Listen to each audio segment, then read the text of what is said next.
doğurğanlıq yaşı 15 ilə 45 yaş arası, yəni bu doğurğanlıq yaşı, reproduktiv yaş deyirik də biz. Polikistik yumurtalıq sindromu anadan gəlmə ola bilər olsun və qazanılma ikincili ola bilər olsun.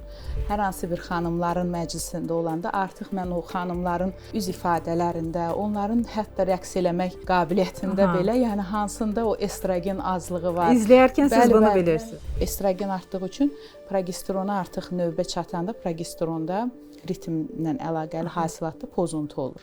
Bəzən pasientlərə deyəndə ki, sizdə kişi hormonlarının analizi də, müayinəsi lazımdır.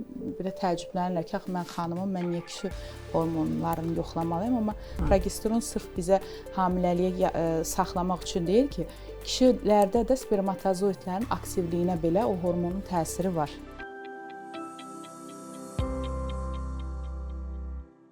...2026-cı ildə aparılan geniş klinik araşdırma göstərib ki, bağırsaq bakteriyalarının tərkibi depressiya və narahatlıq pozğunluqları ilə birbaşa əlaqəlidir. Tədqiqat zamanı probiotik və xüsusi qidalanma proqramı tətbiq edilən xəstələrdə antidepressantlara ehtiyacın azaldığı müşahidə olunub. Alimlər bağırsaq beyin oxunun psixi sağlamlıqda mühüm rol oynadığını vurğulayırlar. Mütəxəssislər gələcəkdə psixoloji xəstələrin müalicəsində mikrobiom terapiyasının istifadə ediləcəyini bildirirlər. 2026-cı ildə Birləşmiş Ştatlar və Avropa alimlərinin birgə hazırladığı süni intellekt proqramı adi EKG nəticələrinə əsasən gizli ürək çatışmazlığını erkən mərhələdə müəyyən edə bilib. 50 min nəfər üzərində aparılan tədqiqatda sistem xəstəliyi həkim müayinəsindən orta hesabla 6-8 ay əvvəl proqnozlaşdırıb. Bu texnologiyanın erkən diaqnostika və ölüm riskinin azalmasına ciddi təsir göstərəcəyi gözlənilir. Hər vaxtınız xeyir olsun, hörmətli tamaşaçılar. Siz Bakumed izləyirsiniz. Bakumedin bu dəfəki buraxılışında biz qadınlarda reproduktiv sağlamlıq, aybaşı pozuntuları, hormonal disbalans mövzusundan danışacağıq. Sizi maraqlandıran mövzu ilə bağlı və narahat edən bütün suallara efirimiz boyunca studiyamızın qonağı ginekoloq cərrah Naibə Həsənova ilə aydınlıq gətirəcəyik. Naibə xanım, xoş gəlmisiniz studiyamıza, xoş gördük sizi. Təşəkkür edirəm dəvətiniz üçün. Biz təşəkkür edirik sizə. Naibə xanım, reproduktiv sağlamlıq anlayışı qadının ümumi sağlamlığı ilə necə əlaqəlidir? Çox maraqlı sualdır. Çalışacağım biraz dolğun, qısa cavab verim. Buyurun.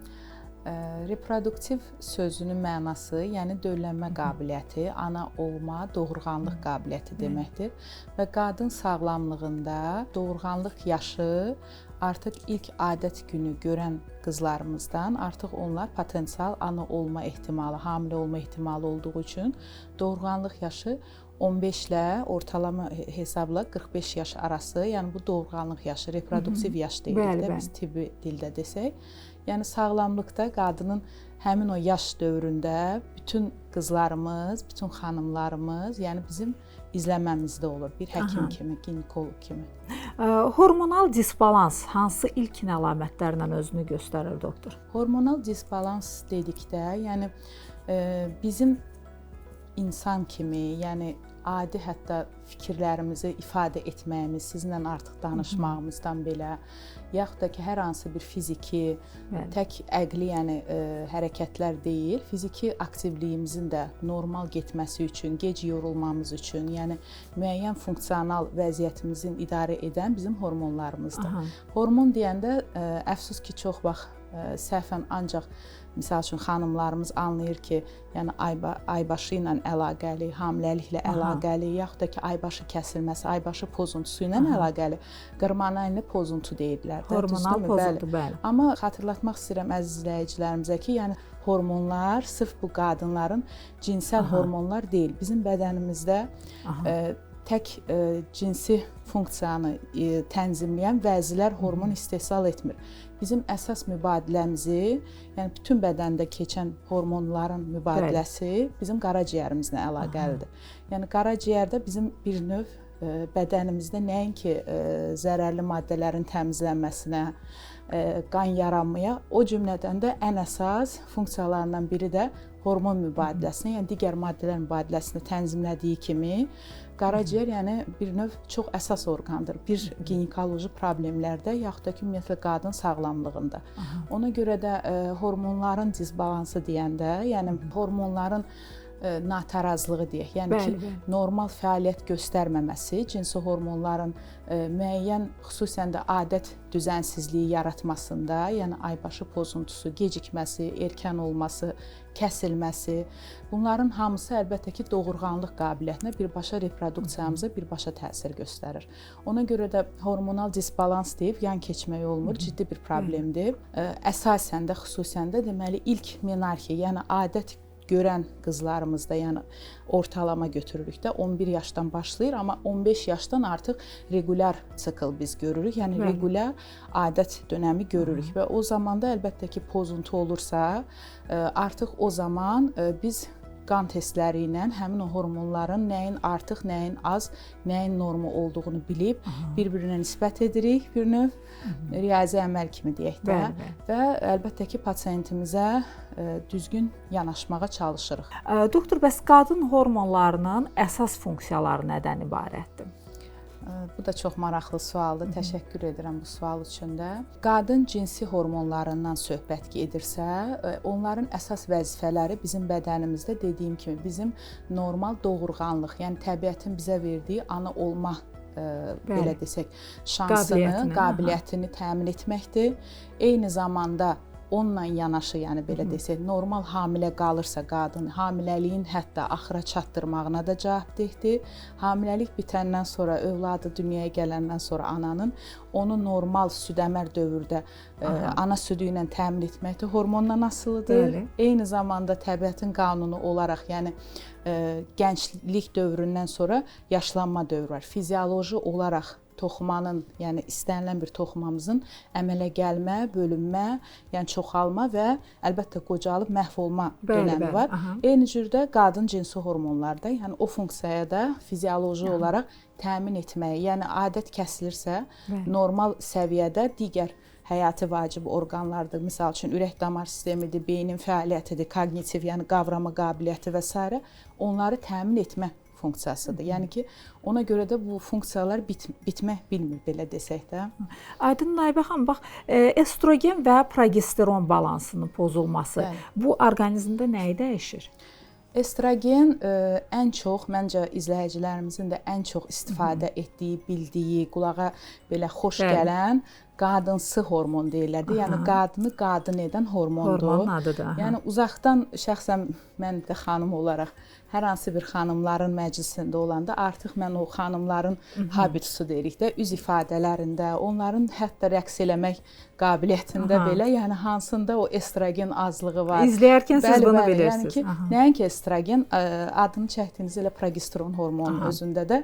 Çünki bizim adətimiz siklandır. Ortalama normal adətimiz, yəni menstruasiyamız 21 gündən 35 gün arası, yəni təkrarlanır. Bəli, təkrarlanır və adət qanının gəlmə günləri var. Yəni maksimum bir həftə ərzində bitməlidir. Yəni qanama, qadın belə desək, uşaqlıqdan gələn qanama bir həftə ərzində bitməlidir. 2 gündən az da kəsiləndə bu norma deyil. 7 gündən çox da davam edəndə bu norma deyil. Və itirilən qanın miqdarı, neçə gün menstruasiya olmağı, o cümlədən də dediyim kimi tezliyi, yəni 21 gündən tez olursa və 35 gündən gec olursa, bunların hər bu 3 faktor estrogen, progesteronun bir-birinə olan münasibətindən, tarazlığından asılıdır. Əsasən 3 mərhələ götürülür. Birinci mərhələ folikulyar fazadır.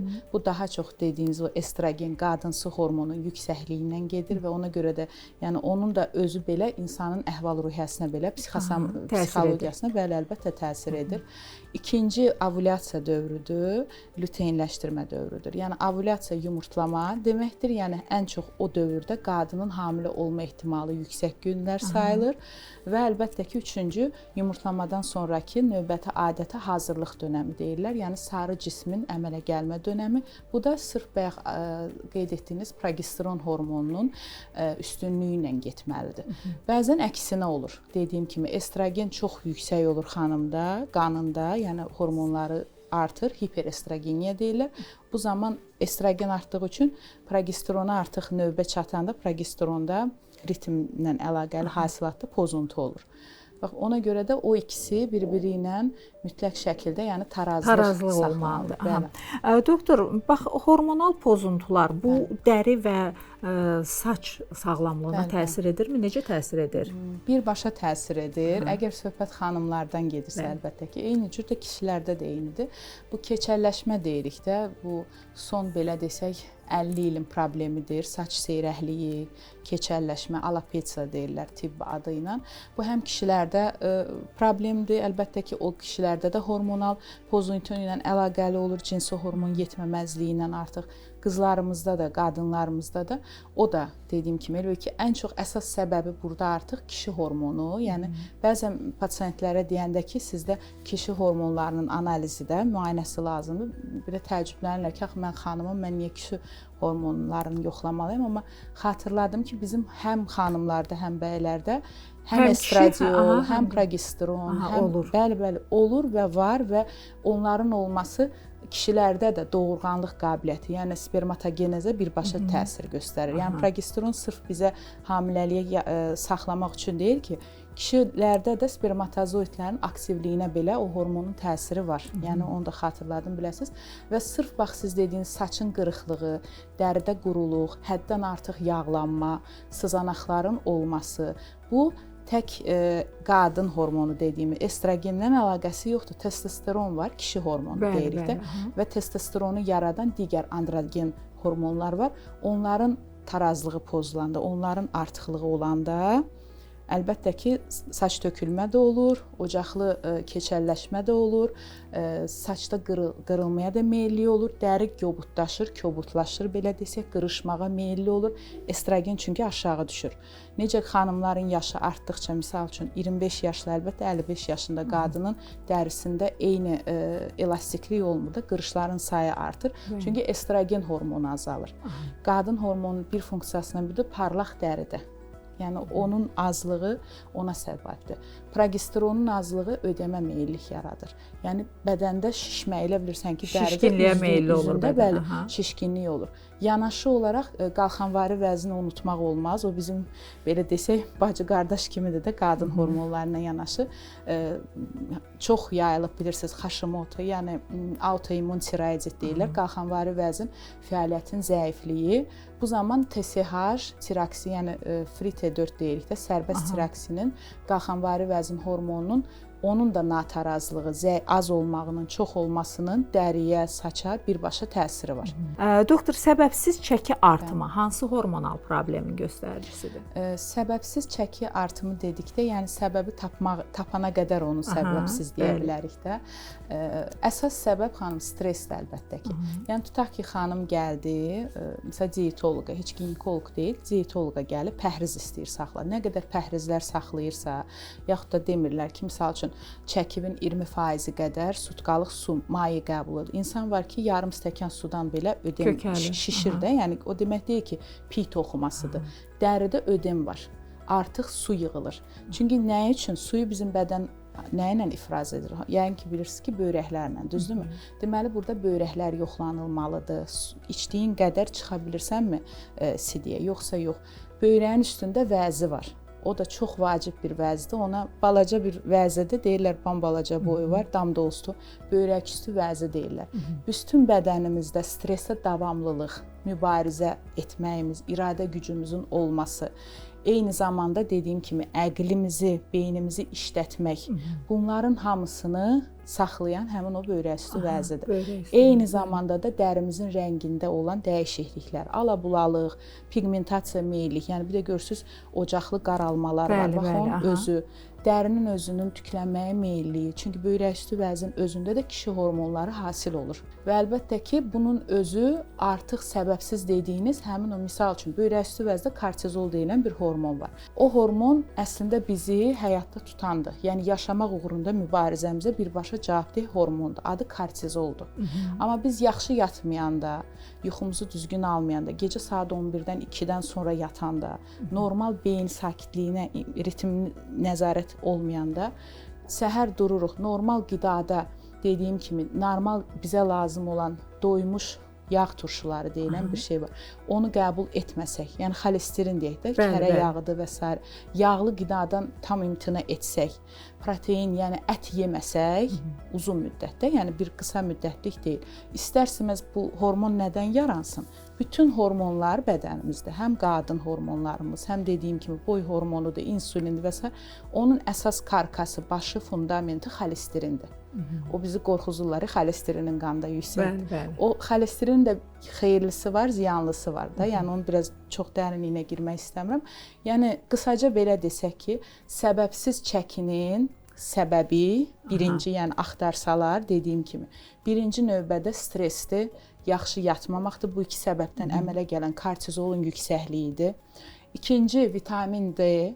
Yəni o demək deyil ki, əvvəllər düşünülürdü ki, vitamin D düzdür, adı gedir vitamin. Artıq son belə desək, elmi araşdırmalar sübut edib ki, onun özündə artıq hormon kimi biz qəbul edirik. Yəni, O da bir hormon çatışmazlığıdır. Bəli, o da hormonların əmələ gəlməsi, paylanılması, bir-biri ilə rəqabət aparmadan tarazlıqda qalmağına cavabdehdir.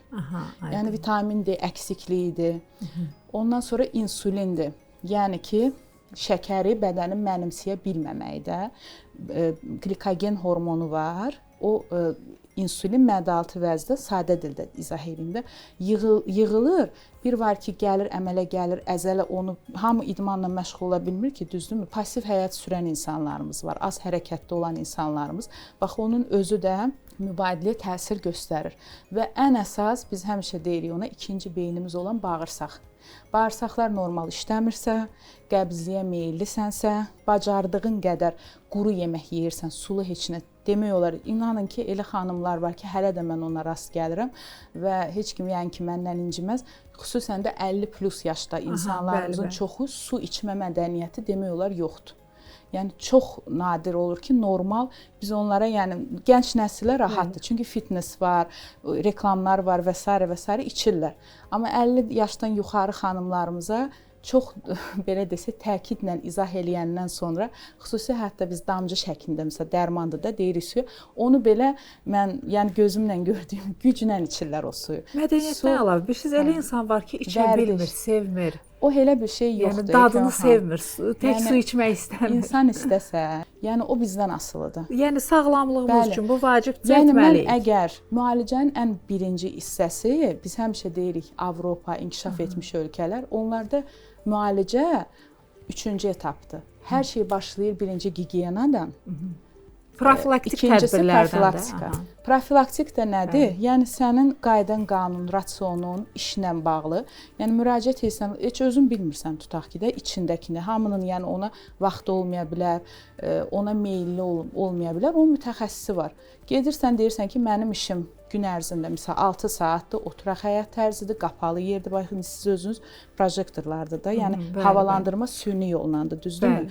Yəni sizin rejiminizlə qida rejimi, rasion, kalori ilə mənimki bir ola bilməz. Qaydasını bilsə bir dəfə, həyatınızda bircə dəfə. Mən demirəm ki 18 yaşında eləyin onu. Tamam 18-dən 25-ə qədər belə desək də özün öz üzərində çalış.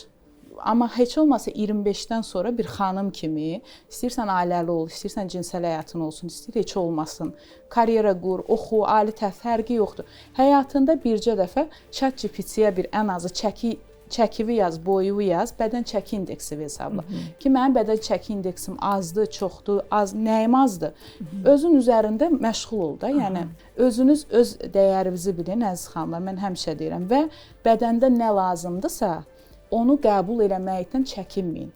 Qida əlavələri də qəbul etməkdən də çəkinmək lazımdır. Bəzən elə bilirlər ki, bizim hər hansı bir qida təkviyəsi, yaxud da vitamin təhlilində kökəlmək istəmirəm. Bu sizin sözünüz. Amma yəni o demək deyil. Misal üçün omega 3 var, balıq yağı deyirik də sadə dildə. Çoxuna təyin edəndə ki, bu sənə lazımdır ki, piylənmən olmasın. Axı onun özü yağdır. Yəni izah edirsən ki, bu sənin mübadilə qaraciyərin üçün lazımdır ki, qaraciyər piylənməsin, öz funksiyasını yerinə yetirə bilsin və sənin hormonal mübadilən sürətlənsin. Doktor, polikistik yumurtalıq sindromu qadın orqanizmində hansı problemlərə yol aça bilər? Polikistik yumurtalıq sindromu əsasən anadan gəlmə ola bilər olsun və qazanılma, ikincili ola bilər olsun. Əlbəttə anadan gəlmə olanda az əvvəl xatırlatdığım kimi, yəni böyrək üstü vəzidən tutmuş, mərkəzi mənşəliyə qədər, yəni hormonların güzgü deyirik də, biz hormonal güzgü, yəni müayinələrin hamısını keçiririk. Əlimizdə olan sənədlə konsentrasiyası, miqdarına baxılır hormonların və ona uyğun da, yəni bu pasiyentlər, bu tip xəstələr ömrünün sonuna qədər istəyir hamilə qala bilsin, fərqi yoxdur. Onlar o dərmanı qəbul, çünki anadan gəlmə onlarda yüksək kişi hormonunu sakitləşdirən maddə yoxdur bədəndə. Yəni ona həssasiyyət yoxdur da, anadan gəlmə. Bunu dərman vasitəsilə tənzimləməlidir. Onu əvəz edən, bəli, hormonal dərman müalicəsi yazırıq, uzun müddət təyin edirik, yəni 1 ay, 2 ayla belə bir şey yox. Amma ikincilik polikistik over sindromu deyirik də. Bu artıq qazanılma olduğu üçün əsas səbəbi tapmaq məcburiyyətindəyik. Yəni əsas səbəbi tapanda, onu müalicə edəndə ortalama 4-8 ay ərzində, yəni normal qadının əsas nədə göstərir? Mən əlamətlərini desəm, siz müəyyən ki, biləcəksiniz nə deməkdir. Birinci, əlbəttə ki, adət düzənsizliyi verir. Aybaşı 3 ay, 6 aydan bir, 8 aydan bir. Elə qızlarımız var ki, hətta 1 il ərzində olmur, kəsilir. Aminariya deyirlər. Azalmasına oligominariya deyirlər. Yanaşı olaraq mütləq şəkildə burada da tetikləyən, yəni səbəb olan, provokasiya edən amil testosteron, yəni androgenlərin artıqlığıdır. Ondan sonra insulin dirənci deyirik də, yəni ki, çox eşidirsiniz. İnsulinlə şəkərin nisbəti deyirlər, insulin dirək koeffisient hesablayırıq. Bunun özü də birbaşa polikistik over sindromu verir. Bunu biz polikistik sözü nə deməkdir? Sadə dildə desək, xüsusən bunu birinci biz əlbəttə ki, ultrasəsdə görürük. Yəni yumurtalıqlara baxmaq üçün, iç orqan olduğu üçün biz xaricdən onu görə bilmirik də.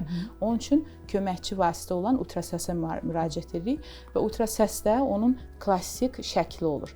Elə bil ki, normada hər adət dönəmimizdə ortalama deyək, hər yumurtalıqda 10-15 follikul olursa, onlardan biri o dediyimiz estrogen, progesteron korrelyasiyası və mərkəzi sinir sistemində əlbəttə ki, hipotalama, hipofizar sistemində olan digər follikul stimulə edici, lüteinləşdirici, prolaksin, bu hormonların ritmləri ilə uyğun, yəni normal ritm ilə uyğun xırda dozalarda verilir impuls şəklində və o adət idarə olunur. Folikulyar faza keçir yumurtlama, ovulyasiya dönəminə, ovulyasiya lüteinləşdirici, lütein fazı və polikistik over olan xəstələrimizdə folikulyar faza çox yaxşı olur. Yəni ki, xırda-xırda o dediyim 10-15 follikul baxırsan ki, ölçüləri gəlir, olur 8 milli, norma daxilində. Yəni birinci faza, adətin o ilk fazası gəlir, norma keçir. Amma əsas o bizə lazım olan doğurğanlıq qabiliyyəti və növbəti aybaşıya hazırlıq dönəmi, onda əsas problem olur. Və buna görə də bu qızlarımızda polikistoz o deməkdir, yəni yalançı kistlər. Follikulun biri normal qadında, normal qızda digərindən böyüməlidir. Ölçüsü olmalıdır hardasa 2 santima yaxın. Biz bunun adını deyirik dominant follikul. Belə pasiyentlərimizdə böyümə olmur. Yetişmə olur, amma böyümə olmur. Və əlbəttə böyümə olmayandan sonra da ovulyasiya olmur. Yumurtlaya bilmirlər və sonsuzluq yaradır. Amma dediyim kimi qazanılma olduğu üçün səbəbi tapanda ki, bu mərkəzi mənşəlidir. Bu sırf yumurtalığın özü ilə əlaqəlidir. Yoxsa dediyim kimi digər hormonlarla bağlıysa, qalxanvari vəzin özünün də fəaliyyət zəifliyi polikistik overlə özünü göstərə bilir. İkincili olaraq əsas xəstəlik saymırıq da. Və onu düzəldəndə əsas problem, endokrin problemi düzəldəndə endokrinoloq yumurtalığın da fəaliyyəti düzəlir. Yumurtlama da olur, ovulyasiya da olur və spontan öz-özünə hamilə də qala bilirlər. Qala bilməyəndə də yumurtlamanı, yəni ovulyasiyanı induksiya edən, yəni sürətləndirən, kömək edən biz əlavə hormonlar təyin edirik. Hormonal terapiya. Yəni o da qısa müddətli təyin olunur da, yəni uzun müddət qəbul etmir. Ki bizə əsas nə lazımdır ki, hamilə qalsın qadın. Naibə xanım, süd vəzlərində ağrı və ümumiyyətlə dəyişikliklər bu hansı hormonal problemin əlamətidir? Sual üçün bir daha təşəkkür edirəm. Çünki süd vəzlərindən həqiqətən də danışmasam biraz düz olmazdı. Çünki hədəf orqanlarından biri də həmin o qadın cinsi hormonlarına hədəf olan orqanların biri də bizim süd vəzlərimizdir, qadınlarımızda. Və əlbəttə ki, süd vəzlərində olan istənilən bir ən sadə olan nədir? Ağrı. İkinci nədir? Ağırlıq. Yəni adət dönəminə yaxın, bir həftə 10 gün qalmış deyir, elə bilirəm ki, içində nəsə ağırlıq var, çəki, yəni ki, təzyiq hissi olur, göynədici ağrılar olur. Bunların hamısı həmin o hormonlarla birbaşa əlaqəlidir. Və əlbəttə ki, xoşxəssəli hər hansı bir törəmənin yaranması, biz əvvəllər ona deyirdik disfunksional, yəni funksional fəaliyyətin pozulması da gətirir hormonal səbəblərə. Yəni hormonları düzəldəndə həmin sırf süd vəzinin özünün problemi deyil. Süd vəzinin yerli problemi olur iltihab. Misal üçün südəmər qadındır, gilələrə düzgün qulluq eləməyib, infeksiya keçir xaricdən, mastit verir, iltihab verir. Bu onda sırf süd vəzinin lokal problemidir. Digər problemlər hormonlarla əlaqəlidir. Xüsusən də dediyim kimi qadın cinsi hormonlarını, yəni yumurtalıqla beyinlə, mərkəzi sinir sistemində olan, xüsusən də prolaktin hormonundan bir-birlərini başa düşməmələri, belə desək də, əlaqəli ola bilər və əlbəttə ki, hər hansı bir törəmənin əvvəli travmadır. İstəyir südəmər dövrdə, məsələn, uşağı əmizdirir, düzgün qoya bilmir döşə, yardım istəsin ki, kömək eləsinlər. Yəni, biz ana ola bilərik, təbii, amma süd verməyi hər adam bilmir. Yəni, onun da xüsusi məktəbi var, xüsusi onun əməkdaşlar var doğum evlərindəki. Onlar düzgün qoymanı öyrətməlidirlər ki, o Zahı xanım da, yəni doğruda düzgün yedizdirsin və ondan ağrı hiss etməməlidir. Həm övladı, həm özü sevgi hiss etməlidir. Çünki bu zaman oksitosin deyilən xoşbəxtlik hormonu hasil olur, bağlılıq hormonu deyirik də.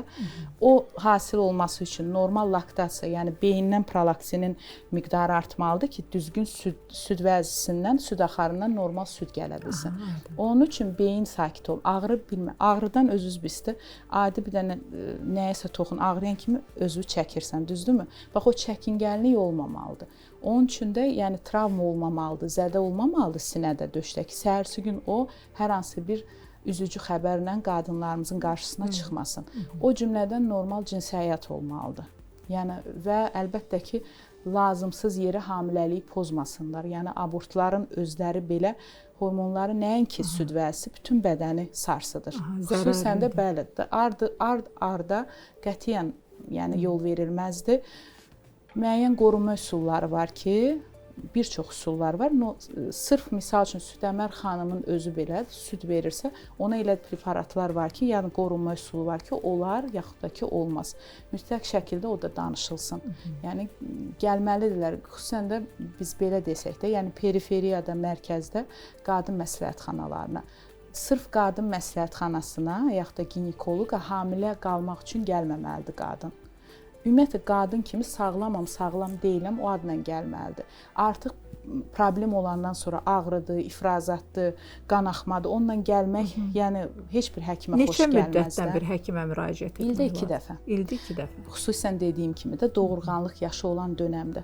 Amma yanaşı olaraq süd vəzindən söhbət edirsə, süd vəzində ildə 1 dəfə 40 yaş üzəri qızlarımız, xanımlarımız, fərqi yoxdur dediyim kimi, doğan qadındır, doğmayandır. İldə 1 dəfə hansı müayinədən keçməlidir? Mammografiya deyirlər. Bəli, mammografiya çox vaxt ultrasəsə üst tuturlar. Mammografiyadan çəkinirlər, amma inanın ki, ultrasəs müayinəsi 60% göstərir süd vəzində olan problem və adətin hansı dönəmi getmisənsə, ondan da asılıdır. Amma mammoqrafiyada heç bir əhəmiyyət yoxdur və bir çox mərkəzlərimizdə şükür Allaha ki, eyni zamanda ultrasəs eləyirlər. Ultrasəs həkimin raporundan sonra mammoqrafiya eləyirlər, mammoqrafiyadan sonra da mamoloq baxır. Yəni bundan artıq nə lüks bir şey təşkil edə bilər ki, səhiyyə. İstifadə etsinlər də. Doktor, son olaraq xanımlarımıza sağlam qalmaq üçün nə tövsiyə edərsiniz? Mənim tövsiyəm, məsləhətim və ən əsas da arzum, təvəqqəm odur ki, xanımlarımız hər atdığı addımda əmin olsunlar. Əmin olması üçün də əlbəttə ki, gözəl təhsilləri olmalıdır, mən belə düşünürəm. Nə qədər insan təhsilli olursa, çox oxuyursa, bir o qədər öz sağlamlığına, özünə qarşı həssas olur və əlbəttə ki, özünü sevir, ətrafdakılar da onun işığına yığılır, belə desək. Çünki qadın güclü qüvvədir. Mən xanımlara təravətli olmağı arzu edirəm. Yəni, qadınlıqlarından utanmamağı arzu edirəm. Bizim qızlarımızın çoxu bəzi şeyləri, yəni qadın olmaqdan həzz almaq lazımdır, fəxr eləmək lazımdır ki, qadın olaraq sənin dünyaya gəlmisən. Və əlbəttə ki, öz sağlamlığını, öz təravətini qorumalısan, gələcək nəslə gözəl analar lazımdır, sağlam düşüncəli analar lazımdır. Təşəkkür edirik. Ruhları sağlam olsun, ən əsas odur. Təşəkkür edirik, doktor. Siz də sağ olun, təşəkkür edirəm. Çox sağ olun. Sağ olun. Belə hörmətli tamaşaçılar, siz Baku Medi izlədiniz. Baku Medi bu dəfəki buraxılışında biz qadınların reproduktiv sağlamlığından danışdıq. Studiyamızın qonağı isə ginekoloq cərrah Naibə Həsənova idi. Biz sizlə yenidən görüşəcəyik. Sağ olun, sağlıqla qalın.